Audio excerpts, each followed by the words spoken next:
is asking a judge to postpone the theft case even longer so she can be brought to trial on murder charges first. Mike DeForest live at the Orange County Courthouse. And Mike, why does she want this to happen?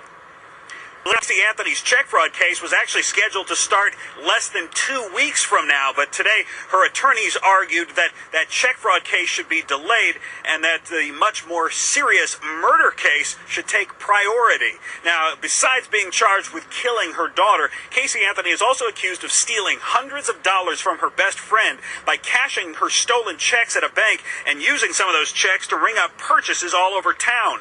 Today, Casey's attorney argued that the check fraud case should be delayed until after Casey's murder trial. Besides freeing him up to concentrate on the murder case first, Jose Baez says the rescheduling could potentially save the court time and money depending on the outcome of the murder trial. He also points out that, according to the state, the alleged murder occurred before the alleged check fraud, so that the murder case should go to trial first. However, prosecutors want the check fraud case to go before a jury as soon as possible, calling it a relatively simple case that could be tried in less than a day.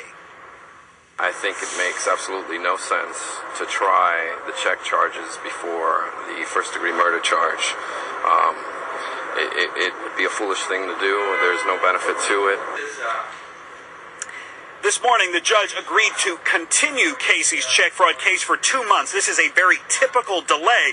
Now, her check fraud case is scheduled to go to trial the exact same day as her murder case, January 5th. Now, keep in mind, this is just a temporary scheduling. It's likely that at least one, if not both of those cases, will be delayed again. The judge has still not decided whether Casey's check fraud case will, in fact, be tried before or after the murder case. Now, Casey Anthony faces up to 65 years in prison just for those financial crimes. The state attorney's office has not yet decided whether it will pursue the death penalty for the murder case, but the state is continuing with that murder case. In fact, later this afternoon, we are expected to receive hundreds of new pages of evidence from the prosecutors related to specifically the murder case. This is stuff we haven't seen before, don't know exactly what it is yet. We should be getting that very soon, and we will have the very latest on these new developments, this new evidence that's expected to be released later today, coming up starting at 4 o'clock.